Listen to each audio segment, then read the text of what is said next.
أعوذ بالله من الشيطان الرجيم بسم الله الرحمن الرحيم متكئين فيها على الأرائك لا يرون فيها شمسا ولا زمهريرا ودانية عليهم ظلالها وذللت قطوفها تذليلا ويطاف عليهم بآنية من فضة وأكواب كانت قوارير من فضة قدروها تقديرا ويسقون فيها كأسا كان مزاجها زنجبيلا عينا فيها تسمى سلسبيلا صدق الله العظيم. الحمد لله رب العالمين والصلاة والسلام على سيد الأنبياء والمرسلين أما بعد أعوذ بالله من الشيطان الرجيم بسم الله الرحمن الرحيم متكئين فيها على الأرائك لا يرون فيها شمسا ولا زمهريرا صدق الله العظيم. اللهم صل على محمد وعلى آل محمد وبارك وسلم. رب اشرح لي صدري ويسر لي أمري واحلل عقدة من لساني يفقهوا قولي واجعل لي وزيرا من أهلي آمين يا رب العالمین. ناظرین کرام السلام علیکم ورحمۃ اللہ وبرکاتہ. پروگرام بصیرت القرآن میں آپ کو خوش آمدید کہتے ہیں. الحمدللہ آج پروگرام نمبر 1069 آپ کی خدمت میں پیش کر رہے ہیں.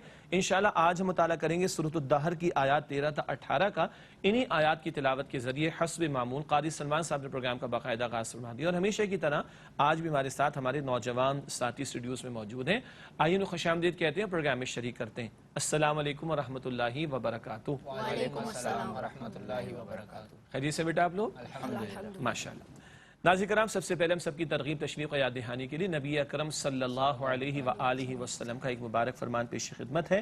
آئیے قرآن سیکھیں. فرمان نبوی صلی اللہ علیہ وآلہ وسلم, قرآن کریم میں تمہارے مسائل کا حل موجود ہے. یہ جامع ترمذی شریف کی روایت ہے.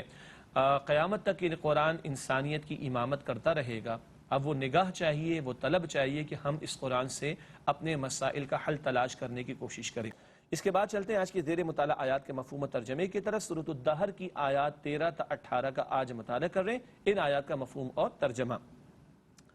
وہ ٹیک لگا کر بیٹھنے والے ہوں گے اس جنت میں تختوں پر, اس میں سخت دھوپ اور سخت ٹھنڈ نہیں دیکھیں گے, اور جھکے ہوئے ہوں گے ان پر اس کے سائے, اور نیچے کر دیے جائیں گے اس کے پھل پست کر کے, اور پیش کیے جائیں گے ان کے سامنے برتن چاندی کے اور پیالے جو شیشے کے ہوں گے.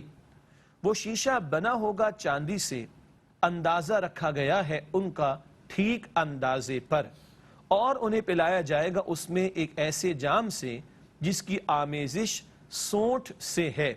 وہ ایک چشمہ ہے اس میں جس کا نام سلسبیل رکھا گیا ہے. ناظرین کرام یہ ترجمہ ہوا سورہ دہر کی آیات 13 تا 18 کا. اس کے بعد چلتے ہیں ہم ربط آیات کی طرف, یعنی گزشتہ آیات اور آج کی زیر مطالعہ آیات کا باہمی تعلق. ٹھیک ہے, اس حوالے سے پہلی بات اسکرین پر آپ ملاحظہ فرمائیے گا. سابقہ آیت میں جنت کی نعمتوں کا ذکر تھا. اب اہل جنت کے لیے جنت کی مزید نعمتوں کا بیان ہے.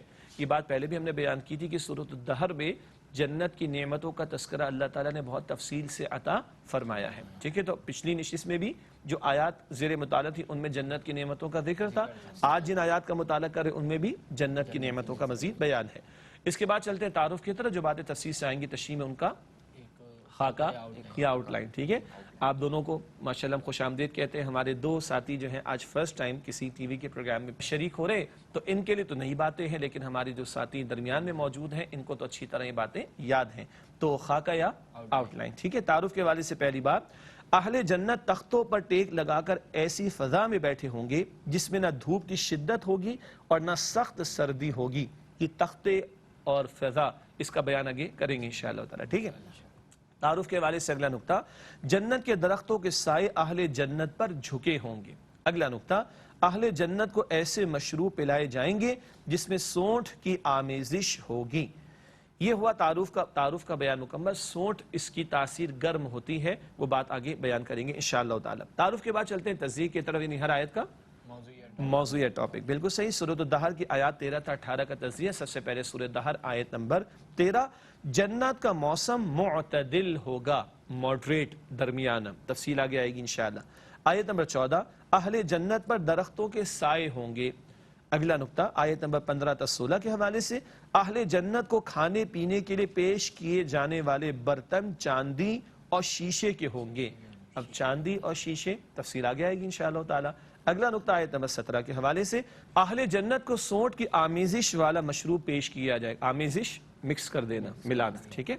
آخری آیت ہوگی آج کے مطالعے کے اعتبار سے انشاءاللہ سورۃ الدہر کی آیت نمبر 18، وہ مشروب سلسبیل والے چشمے سے ہوگا۔ اللہ تعالی ہم سب کو عطا فرمائے یہ جنت کی نعمتوں کا مزید ذکر آج کی نشست میں، ٹھیک۔ ناظرین کرام، الحمدللہ آج کی زیر مطالعہ آیات کا مفہوم و ترجمہ، ربط آیات، تعارف و تزیین کا بیان مکمل ہوا۔ اب چلتے ہیں آیات کی تشریح کی طرف، مطالعہ شروع کریں گے سورۃ الدہر کی آیت نمبر 13 سے۔ اس مقام پر ارشاد ہوا، متکئین فیہا علی الارائک لا یرون فیہا شمسا ولا زمہریرا۔ یہ آیت نمبر 13، اس کا مفہوم و ترجمہ، وہ ٹیک لگا کر بیٹھنے والے ہوں گے اس جنت میں تختوں پر، اس میں سخت دھوپ اور سخت ٹھنڈ نہیں دیکھیں گے۔ یہ آیت نمبر 13 کا مفہوم و ترجمہ ہوا۔ تشریح کے حوالے سے پہلا نقطہ، اہل جنت میں تکیے لگائے ہوئے تختوں پر بیٹھے ہوں گے۔ دنیا میں بھی وہ گاؤ تکیے کی محفل تو ہمارے مشہور ہے نا، سمجھتے ہیں نا، تکیے لگے ہوتے ہیں، قالین بچھے ہوتے ہیں، آدمی ریلیکس ہوتا ہے، موجے کر رہا ہوتا ہے، مزے کر رہا ہوتا ہے۔ یہ جنت کے نظاروں کا بیان، لیکن جنت کے تکیے ہم سمجھ نہیں سکتے اس کی اصل حقیقت، جنت کے تخت ہم سمجھ نہیں سکتے۔ سمجھ آ رہی ہے بات؟ یہ دنیا کے تخت نہیں جو چٹخ بھی جاتے ہیں اور ٹوٹ بھی جاتے ہیں، دیمک بھی لگ جاتی ہے، یہ جنت کے تخت کا بیان۔ ایک اور پہلو، تخت پہلے بادشاہوں کے ہوتے تھے، تو اللہ ہر جنتی کو بادشاہت دے گا، ہر جنتی جنت میں کیا ہوگا؟ بادشاہ ہوگا۔ بات واضح ہو رہی ہے؟ تو اب بادشاہوں کے تخت دنیا میں کتنے زبردست، تو جو جنت کے اندر بادشاہ بنایا جائے گا اس کے تخت کو سمجھ سکتے ہیں ہم؟ نہیں۔ تو وہاں کے تخت، وہاں کے تکیے، وہاں کی محفلیں، ہمارے مشاہدوں میں سے بات تو بیان ہوتی، کیونکہ تکیے سمجھ میں آ گیا نا، تخت سمجھ میں آ گیا، ہاں جی یہ ہمارا شوق ہوتا ہے کہ ہمارے پاس بھی ہو، یہ شوق دلانے کے لیے بتایا گیا۔ ورنہ جنت کی نعمتیں اصلاً کیسی ہیں؟ وہ حدیث شریف میں آتا ہے کہ ما لا عین رأت ولا اذن سمعت ولا خطر علی قلب بشر، نہ کسی آنکھ نے کبھی دیکھا، نہ کسی کان نے کبھی سنا، نہ کسی کے دل میں اس کا خیال بھی کبھی آیا ہوگا۔ اس کے بعد چلتے ہیں اگلے نقطے کی طرف اسی آیت کی تشریح میں، وہاں وہ دھوپ کی شدت اور سخت سردی سے محفوظ رہیں گے۔ مراد جنت کا موسم معتدل ہوگا، شدید دھوپ بھی ذرا مشکل ہوتی ہے، شدید ٹھنڈ بھی ذرا پریشانی کا باعث بنتی ہے، تو نہ شدید دھوپ ہوگی نہ شدید ٹھنڈ ہوگی، معتدل، ماڈریٹ، درمیانہ موسم ہوگا۔ لیکن یہ موسم دنیا کا موسم نہیں، کہاں کا؟ جنت کا۔ سمجھ نہیں سکتے، لیکن سمجھایا کیا جا رہا ہے کہ تمہیں شدید گرمی سے بھی پریشانی ہو جاتی ہے، شدید ٹھنڈ سے بھی پریشانی ہو جاتی، تو نہ یہ ہوگا نہ یہ ہوگا، درمیانہ موسم ہوگا۔ اتنی بات سمجھ آ گئی، مگر اصل حقیقت کیا ہے وہ ہم سمجھ نہیں سکتے۔ اگلی آیت سورۃ الدہر کی آیت نمبر 14، ارشاد ہوا وَدَانِيَةً عَلَيْهِمْ ظِلَالُهَا وَذُلِّلَتْ قُطُوفُهَا تَذْلِيلًا۔ اس آیت کا مفہوم و ترجمہ، اور جھکے ہوئے ہوں گے ان پر اس کے سائے، اور نیچے کر دیے جائیں گے اس کے پھل پست کر کے۔ یہ آیت نمبر 14 کا مفہوم و ترجمہ۔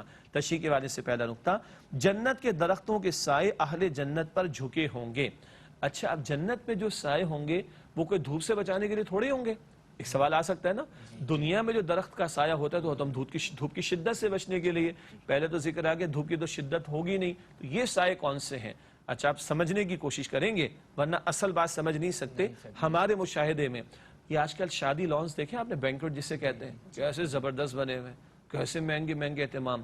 آپ نے دیکھا ہوگا سیٹ، وہ کرسیاں لگی ہوتی ہیں، ٹیبلز، اور درمیان میں چھوٹے چھوٹے سے باکس بنے ہوئے ہوتے ہیں۔ اب لفظ باکس عربی زبان میں صحیح لفظ نہیں ہے، ویسے یہ کہ درمیان میں خاص نشست ہوتی ہے، اس کے اوپر لائٹنگ بھی ہوتی ہے، اس کے اچھے اندر صوفے بھی لگے ہوئے ہوتے ہیں، اس کے اوپر پیڑ بھی لگے ہوئے ہوتے ہیں، آرٹیفیشل ہوتے ہیں، سمجھ آ رہی ہے بات؟ وہ دھوپ سے بچانے کے لیے نہیں ہوتے، وہ اس کی خوبصورتی کو بڑھانے کے لیے ہوتے ہیں، وہ باقیوں سے ممتاز کرنے کے لیے ہوتے ہیں۔ تو جنت کے درختوں کا معاملہ کو دھوپ کی شدت سے بچانے کے لیے نہیں، ماحول کو خوبصورت اور حسین بنانے کے لیے ہوگا۔ ایک بات ہو گئی۔ اچھا اگلی بات، اور ان کے پھل قریب کر دیے جائیں گے۔ اچھا وہ جب میں یہ ترجمہ کر رہا تھا تو آپ لوگوں کی عمر کو دیکھ کر مجھے کچھ یاد آ رہا تھا۔ آپ لوگوں نے بھی کیا ہوگا، ہم نے بھی بچپن میں کیا۔ وہ بیر نظر آتے تو کیا کرتے تھے؟ پتھر مارتے تھے تو پھر نیچے آتے تھے نا، کیا خیال ہے؟ اور کوئی درخت کے اوپر پھل ایسا تو اوپر چڑھ کے توڑا کرتے تھے، تو مشقت ہے نا، کہیں پتھر مار کے توڑنا، اوپر چڑھ کے نکالنا، یا وہ ڈنڈے سے کھینچ کے نکالنا، مشقت ہے نا۔ جنت میں ایسا کوئی مسئلہ نہیں ہوگا، درخت یوں جھک جائے گا انشاءاللہ تعالی، اور آپ کے پاس ہمارے پاس آ جائے گا، لے لیں گے اس میں سے انشاءاللہ۔ سمجھ آ رہی ہے؟ اب اتنا تو سمجھ آ گیا، لیکن جنت کا پھل ہوگا کیسا یہ سمجھ نہیں آ سکتی، لیکن اتنا بتایا جا رہا ہے کہ ہمارے لیے کوئی مشقت کا پہلو نہیں ہوگا۔ دل چاہے گا پھل کو دیکھ رہے ہیں درخت کے اوپر، وہ شاخ جھکے گی اور پھل حاصل کر لیں گے انشاءاللہ۔ کلیئر؟ آگے دیکھیں، اور وہ حسب خواہش پھل توڑ کر استعمال کریں گے۔ درخت لگے ہوئے ہیں، پھل لگا ہوا ہے، دل چاہ رہا ہے، اور وہ ہماری خواہش پہ جھکے گا اور آگے بڑھ کر اس سے لے کر پھل کھا لیں گے۔ سبحان اللہ، بالکل فریش ہوگا۔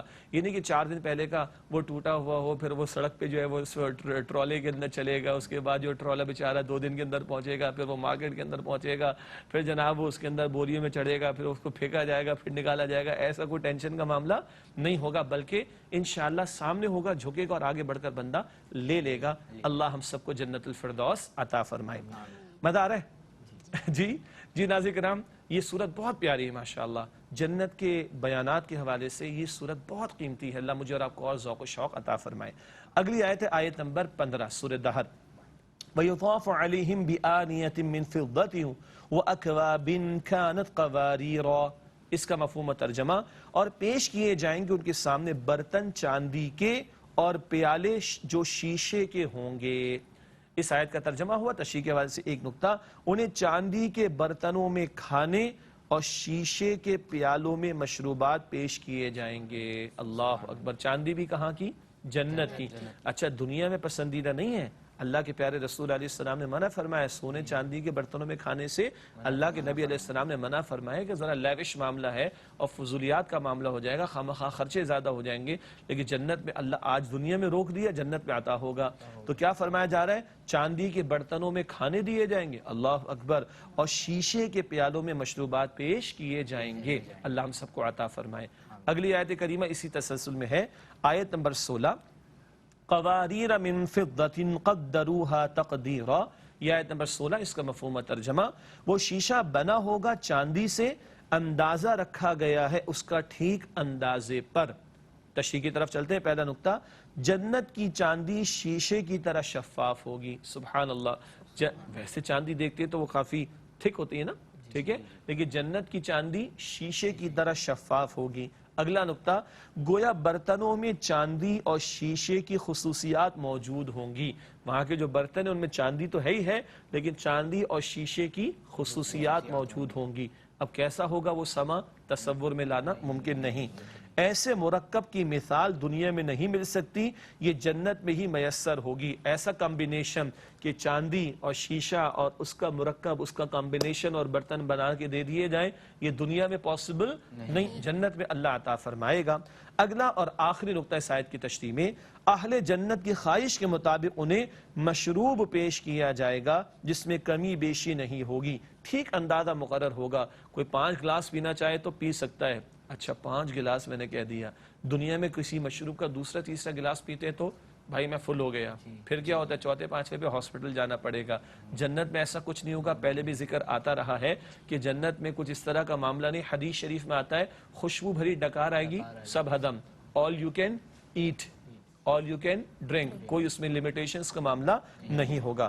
اللہ تعالیٰ مجھے اور آپ کو مزید شوق عطا فرمائے اور جنت الفردوس عطا فرمائے۔ ناظرین کرام، ایک وقفہ لیتے اس کے بعد اگلی مزید آیات کا مطالعہ انشاءاللہ آپ کے سامنے رکھیں گے۔ السلام علیکم ورحمۃ اللہ وبرکاتہ۔ السلام علیکم ورحمۃ اللہ وبرکاتہ۔ ناظرین کرام، پروگرام بصیرت القرآن میں آپ کو خوش آمدید کہتے ہیں۔ اگلی آیت کا مطالعہ شروع کرتے ہیں۔ سورۃ الدہر کی آیت نمبر 17 ارشاد ہوا اس مقام پر، وَيُسْقَوْنَ فِيهَا كَأْسًا كَانَ مِزَاجُهَا زَنْجَبِيلًا۔ اس آیت کا مفہوم و ترجمہ، اور انہیں پلایا جائے گا اس میں ایک ایسے جام سے جس کی آمیزش سونٹ سے ہے، یہ آیت نمبر 17 کا مفہوم ترجمہ۔ تشریح کے حوالے سے ایک ہی نقطہ، اہل جنت کو ایسا مشروب پلایا جائے گا جس میں سونٹ کی آمیزش ہوگی۔ سونٹ ہم لوگوں کو پتا تو ہوگا، اور اس میں کیا ہے جی، اس کی تاثیر جیسے ادرک ہے نا، اس کی تاثیر گرم ہوتی ہے، تو سونٹ کا معاملہ کیا ہے، اس کی تاثیر گرم ہوتی ہے۔ شروع میں ذکر آیا تھا کافور کا، کافور کی تاثیر ٹھنڈی ہوتی ہے، تو ہم اردو میں کہہ رہے ہیں ٹھنڈا چلے گا گرم چلے گا، تو دونوں چلیں گے، ٹھنڈا بھی ملے گا، اور یعنی ٹھنڈی تاثیر والا مشروب بھی ہوگا اور گرم تاثیر والا مشروب بھی ہوگا۔ تو سورت کے شروع میں کافور کا ذکر تھا، اس کی آمیزش ہوگی، اس کی تاثیر ٹھنڈی ہوتی ہے۔ اب سونٹ کی آمیزش کا ذکر ہے، اس کی تاثیر گرم ہوتی ہے۔ یہ بنیادی طور پر دو فلیورز ہو گئے، ٹھنڈا اور گرم، اور پھر تو فلیورز اتنے ہوں گے کہ جس کا ہم تصور نہیں کر سکتے۔ جی ناظرین کرام، اگلی اور آخری آیت آج کے مطالعے کے اعتبار سے سورۃ الدہر کی آیت نمبر 18 ارشاد ہوا، عَيْنًا فِيهَا تُسَمَّى سَلْسَبِيلًا۔ اس کا مفہوم ترجمہ، وہ ایک چشمہ ہے اس میں جس کا نام سلسبیل رکھا گیا ہے۔ آیت نمبر 18 کا مفہوم ترجمہ ہوا۔ تشریح کے حوالے سے ایک ہی نقطہ، وہ مشروب سلسبیل نامی چشمے کا ہوگا۔ یہ خاص چشمہ ہے جس سے اہل جنت کو پلایا جائے گا۔ اور ایک حدیث مجھے یاد آ رہی ہے کہ جب جنت والے جنت پہنچیں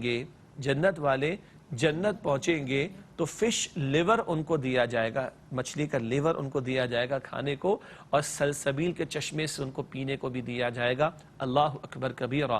یہ ذکر بھی آتا ہے حدیث شریف میں کہ اللہ کے پیارے رسول علیہ السلام نے فرمایا کہ اللہ تعالیٰ جنت میں بچھڑوں کو چرا رہا ہے، بچھڑے تیار ہو رہے ہیں۔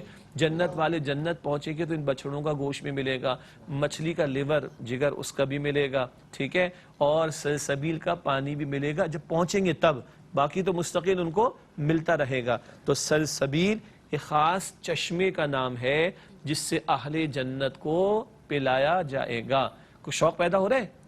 ابھی اور باتیں آئیں گی اگلی نشست میں انشاءاللہ تعالی۔ اللہ سے دعا کرنی چاہیے، اللہم انا نسألک جنت الفردوس، اے اللہ ہم تجھ سے جنت الفردوس کا سوال کرتے ہیں۔ ناظرین کرام، الحمدللہ آج کی زیر مطالعہ آیات کا مطالعہ ہوا کسی درجے میں مکمل۔ وقت ہے سوالات کا، چلتے والے ساتھیوں کی جانب ان سے دریافت کرتے ہیں کہ آج ہم سے کیا سوال پوچھنا چاہ رہے ہیں۔ جی بیٹا، آپ کا سوال۔ میرا سوال یہ ہے کہ ہر ایک کی اپنی ایک خواہش ہوتی ہے، کیا وہ جنت میں پوری ہو جائے گی؟ ماشاءاللہ، وہ سنا ہے آپ نے، ہزاروں خواہش ہے ایسی کہ ہر خواہش پہ دم نکلے۔ یہ دنیا کے لیے ہے کہ ہر خواہش دنیا میں پوری نہیں ہوگی، لیکن جنت میں ہر خواہش انشاءاللہ پوری ہوگی۔ پتہ ہے کیسے؟ اللہ تعالیٰ نے قرآن میں فرمایا سورہ حامی میں سجدہ میں، وَلَكُمْ فِيهَا مَا تَشْتَهِي أَنفُسُكُمْ وَلَكُمْ فِيهَا مَا تَدَّعُونَ۔ جو تمہارے جی چاہیں گے وہ تمہیں ملے گا، جو تم مانگو گے وہ تمہیں عطا ہوگا۔ اصل میں کون پورا کرے گا؟ اللہ۔ لیکن ہزاروں خواہش ایسی، وہ دنیا کا مسئلہ ہے، جنت میں ہر خواہش پوری ہوگی انشاءاللہ تعالی۔ کوئی خواہش تو نہیں ہے ابھی کہ میں فلاں سافٹ ڈرنک پی لوں، میں فلاں چیز کھا لوں، جو چاہو گے اللہ تعالیٰ کہتا ہے وہاں پر تمہیں ملے گا۔ جی بیٹا، آپ کا سوال۔ میرا آپ سے سوال ہے کہ چاندی کے برتنوں کا تو ذکر آیا ہے، تو سونے کے برتن وغیرہ کے بارے میں بھی کچھ بتائیں۔ سونے کے وغیرہ بتا دیتے ہیں آپ کو، ٹھیک ہے؟ دو باتیں میرے ذہن میں فوراً آ رہی، اور اچھی بات ہے کہ سونا چاندی اسی کی تو زیادہ خواہش ہوتی ہے، تو جنت میں سب پورا ہوگا انشاءاللہ، ٹھیک ہے؟ اچھا، قرآن حکیم میں سورہ کہف اور سورہ دہر میں کنگنوں کا ذکر آیا۔ کس کا؟ کنگن۔ اچھا، جو قدیم بادشاہ ہوتے تھے نا وہ کنگن پہنتے تھے، ایک تو ان کا تخت ان کے بادشاہ ہونے کی علامت ہوتا، اور ان کے ہاتھوں میں کنگن ہوتے تھے، رومن امپائر وغیرہ کے زمانے کی بات ہوتی، ٹھیک ہے؟ اللہ تعالیٰ کہتا ہے میں جنتیوں کو سونے کے کنگن بھی پہناؤں گا اور چاندی کے کنگن بھی پہناؤں گا۔ ٹھیک ہو گیا؟ سونے کے کنگن بھی پہناؤں گا اور چاندی کے کنگن بھی پہناؤں گا۔ سونا آ گیا؟ ایک بات۔ دوسری بات یہ ہے کہ جو تخت ہوں گے نا جنتیوں کے، وہ سونے کے تاروں سے بنے ہوئے ہوں گے۔ سبحان اللہ، سونے کے تاروں سے بنے ہوئے ہوں گے، اس کی جو زیبائش اور آرائش اس میں گولڈ بھی استعمال ہوگا، ٹھیک ہے؟ ایک اور بات اللہ تعالیٰ نے یاد دلائی، وَلِمَنْ خَافَ مَقَامَ رَبِّهِ جَنَّتَانِ، جو اپنے رب کے حضور کھڑا ہونے سے ڈرتا رہا اس کے لیے دو باغات ہیں، دو جنتیں۔ حدیث شریف میں آتا ہے کہ ایک میں سونے کے برتن اور چیزیں ہوں گی، اور دوسری میں چاندی کے برتن اور چیزیں ہوں گی۔ تو بھائی چاندی بھی ملے گی، سونا بھی ملے گا، کنگن بھی ملیں گے، تخت بھی ملیں گے، برتن بھی ملیں گے، سب کچھ ملے گا، جو چاہو گے ملے گا۔ محنت کرنی ہے اور شوق اور اپنے اندر پیدا کرنا ہے، اور اس جنت کے لیے جو تقاضے اللہ تعالیٰ اور اس کے رسول علیہ السلام نے ہمارے سامنے رکھے ان پر عمل کرنا ہے۔ جی بیٹا آپ کا سوال. میرا آپ سے سوال ہے کہ جنت کے درختوں کے بارے میں کچھ بتا دیجیے. ماشاءاللہ آج تو بڑے پیارے پیارے سوالات آ رہے ہیں, خواہشات کی باتیں بھی ہو رہی ہیں اور سونے چاندی کی باتیں, اب درختوں کی بات آ گئی. اچھا ایک بات تو پتہ ہے جنت کتنی بڑی ہے؟ اللہ اکبر. جنت ویسے باغ کو کہتے ہیں, تو جنتیوں کی رہائش بھی باغات کے بیچ میں ہوگی, ٹھیک ہے, نشستیں بھی باغات میں ہوں گی وغیرہ وغیرہ. آخری بندہ جو جہنم سے نکال کر جنت میں ڈالا جائے گا, کون؟ آخری والا جو جہنم سے نکال کر جنت میں ڈالا جائے گا, اس کی جنت اس دنیا سے, ہماری دنیا سے 10 گنا بڑی ہوگی. کتنی؟ 10 گنا. تصور کر سکتے ہیں؟ نہیں کر سکتے. ایک بات حدیث شریف بات ہے, اب درخت کی بات ہو رہی, ابھی تو درختوں کا ذکر ہے نا, جھک جائیں گے اور آگے سے لے کر اس کو ہم حاصل کر لیں گے. حدیث میں آتا ہے ایک درخت ایسا بھی ہے جنت میں, بہت سارے ہوں گے, ایک درخت ایسا بھی ہے کہ اس کا سایہ اتنا طویل ہے کہ 100 برس تک ایک سوار اس کے سائے میں چلتا رہے تو وہ ختم نہیں ہوگا. سمجھ آئی؟ ایک درخت ایسا بھی ہے کہ اس کا سایہ اتنا طویل ہے کہ 100 سال تک اس کے سائے میں ایک سوار چلتا رہے تو ختم نہیں ہوگا. تو بہت سارے درختوں کا عالم کیا ہوگا, اور پھر جنت کا عالم کیا ہوگا. اللہ اکبر کبیر. کافی ہے. اللہ تعالیٰ ہم سب کو یقین شوق عطا فرمائے. ناظرین کرام الحمدللہ سوالات ان کے جوابات آپ کی خدمت میں پیش کیے گئے. پروگرام کے آخری لمحات میں آخری مختصر سیگمنٹ آپ کے سامنے پیش کرتے ہیں. سب سے پہلے قرآنی معلومات کے حوالے سے نقطہ پیش خدمت ہے. سورۃ الفتح میں صلح حدیبیہ نبی کریم صلی اللہ علیہ وآلہ وسلم پر انعامات, معرکہ حق و باطل اور غلبہ دین کی بشارت کا بیان ہے. سورہ فتح 26 پارے میں ہے. سورہ حدیبیہ کا ذکر, مشہور واقعہ. اسی طرح نبی پاک صلی اللہ علیہ وسلم پر انعامات, حق و باطل کا معرکہ جو چل رہا ہے, مدنی دور کا تذکرہ وہ بھی بیان ہوا, اور دین غالب ہوگا, غلبہ دین کی بشارت کا بھی ذکر آیا ہے. اس کے بعد چلتے ہیں حاصل مطالعہ کی طرف. جو باتیں ہم پڑھ چکے تفصیل سے, آخر میں ان کا ریکیپ یا خلاصہ. 3 باتیں آج بھی ہیں. پہلی بات, اہل جنت تختوں پر ٹیک لگا کر ایسی فضا میں بیٹھے ہوں گے جس میں نہ دھوپ کی شدت ہوگی اور نہ سخت سردی ہوگی. اگلا نقطہ, اہل جنت کو چاندی کے برتنوں میں کھانے اور شیشے کے پیالوں میں مشروبات پیش کیے جائیں گے. اور آخری نقطہ, اہل جنت کو سلسبیل نامی چشمے کا مشروب پلایا جائے گا. اللہ ہم سب کو عطا فرمائے. اس کے بعد چلتے ہیں جائزے کی طرف, یعنی سیلف اسسمنٹ. ہم کہاں کھڑے, اس حوالے سے 3 سوالات ہیں. پہلا سوال, کیا ہم دنیا کی تکالیف پر صبر کر کے جنت کی ابدی نعمتوں کو حاصل کرنے کی کوشش کر رہے ہیں؟ یہ سارے مزے تو ہیں جنت میں, مگر آج اس کے لیے محنت تو کرنی ہے نا. دنیا میں مشقتیں جھیلیں گے تو کل انشاءاللہ جنت میں ہوں گے انشاءاللہ. اگلا سوال, کیا ہم آخرت کو دنیا پر ترجیح دیتے ہیں؟ کوئی میچ ہے دنیا کی نعمتوں کا آخرت کی نعمتوں سے؟ دنیا کے مال و اسباب کو کوئی میچ ہے آخرت سے؟ تو کس کو ترجیح دینی چاہیے؟ آخرت کو. اگلا اور آخر سوال, کیا ہم نیک بن کر بہترین بدلہ پانے کی کوشش کر رہے ہیں؟ جنت آن لائن آرڈر پہ ملنے والی شے نہیں ہے, ایمان اور نیک اعمال کی محنت کرنی ہے اس کے لیے. آخری 2 باتیں پروگرام میں شامل کرتے ہیں. گزشتہ سوال کا جواب, سورۃ الاعراف کی آیات 51 تا 100 میں سے کس آیت میں ذکر ہے کہ اللہ تعالیٰ کی طرف سے لوگوں پر سختیوں کا ایک مقصد دلوں کا نرم ہونا اور لوگوں کا اللہ تعالیٰ کی طرف رجوع کرنا ہے؟ درست جواب ہے سورہ اعراف آیت نمبر 94. انبیاء علیہ السلام کو بھیجا جاتا, لوگوں پر سختیاں تکالیف آتی تاکہ ان کے دل نرم ہوں اور حق قبول کر کے وہ اپنے اعمال کو درست کر لیں. تو درست جواب ہے سورہ اعراف آیت نمبر 94. آج کا سوال نوٹ کیجئے گا. سورۃ الاعراف کی آیات 51 تا 100 میں سے کس آیت میں ذکر ہے کہ ایمان و تقوی اختیار کرنے پر اللہ تعالیٰ آسمان و زمین دونوں سے برکتیں عطا فرمائے گا؟ سورہ اعراف آیات 51 تا 100 میں سے کس آیت میں ذکر ہے کہ ایمان و تقوی اختیار کرنے پر اللہ تعالیٰ آسمان و زمین دونوں سے برکتیں عطا فرمائے گا؟ انشاءاللہ درست جواب اگلے پروگرام میں آپ سے شیئر کریں گے. اور اسی کے ساتھ چاہیں گے آپ سے اجازت, اسی کے وقت پروگرام کا مکمل. آپ تمام ساتھیوں کا بہت شکریہ. اللہ آپ کے اخلاص میں, عمل میں ترقی عطا فرمائے. ناظرین کرام, ہم سب کو, ہماری پوری ٹیم کو, ہمارے قاضی صاحب کو, تمام تعاون کرنے والوں کو, کیو ٹی وی کی انتظامیہ کو اور تمام مسلمانوں کو اپنی دعاؤں میں یاد رکھیے. اے اللہ ہم سب کو آخرت کا طلبگار بنا. اے اللہ ہم سب کو آج ایمان کے تقاضوں پر عمل کی توفیق عطا فرما. اے اللہ سبحانہ و تعالی ہم سب کو جنت الفردوس عطا فرما. آمین یا رب العالمین. وآخر دعوانا ان الحمدللہ رب العالمین. والسلام علیکم ورحمۃ اللہ وبرکاتہ.